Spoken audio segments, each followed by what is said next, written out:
So guys, let me tell you this. Never do it for yourself. आफ्नो लागि चाहिँ कहिले नगर के. Do it for your family, man. You should do it for your family, man. आफ्नो लागि गर्यो भने तिमी स्वार्थ भइजान्छौ. आफ्नो लागि गर्यो भने तिमी आफ्नो लागि मात्र बाँच्छौ. Fuck it, man. Do it for your family. आफ्नो घर परिवारको लागि गर. आफ्नो मम बाबाको लागि गर. हैन आफ्नो दिदी, भाइ, दाइ, बहिनी हैन उहाँहरुको लागि गर. सबभन्दा पहिला सुरु चाहिँ उहाँहरुको लागि गर. त्यसपछि बल्ल आफ्नो लागि सोच. किनकि they are your inspiration, man.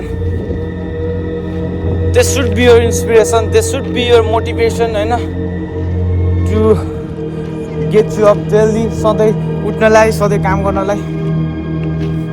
यो अहिलेको यङ जेनेरेसनहरुले बुझ्दैन होला यो.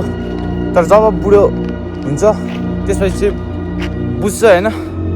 Just do it for your family, man. Nobody के कसैलाई देखाउनलाई हैन, कसैलाई सुनाउनलाई हैन, कसैलाई खतरा बन्छु हैन, दुई चार जनालाई इन्स्टाग्राममा देखाउनलाई, दुई चार जनालाई टिकटक फेसबुकमा देखाउनलाई हैन, यस्तो नो म्यान.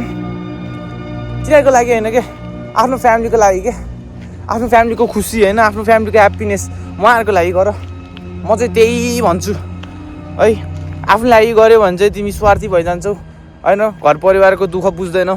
घर परिवारले गर्देको त्यो कर्तव्य भुल्छौ. त्यही भएर सधैँ आफ्नो फ्यामिलीहरुको लागि गर. Man, do it for your family, man. Fuck yourself, man. मलाई त त्यो लाउँछ है. Fuck your dream.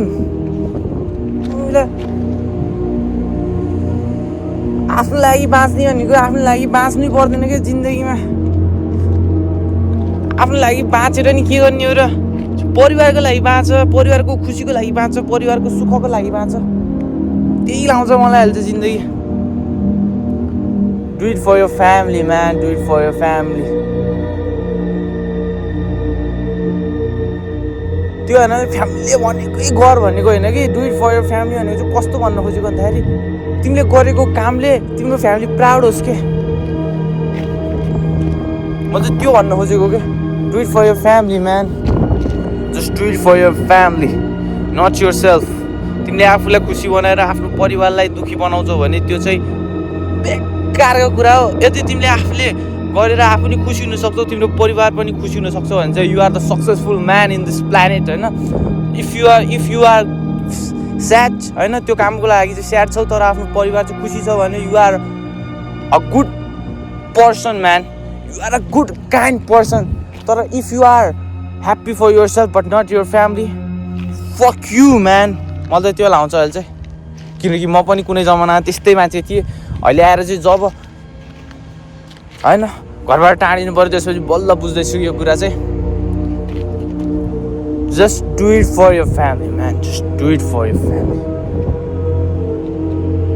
Never forget your root. आफ्नो जरा कहिले नबिर्सिनु.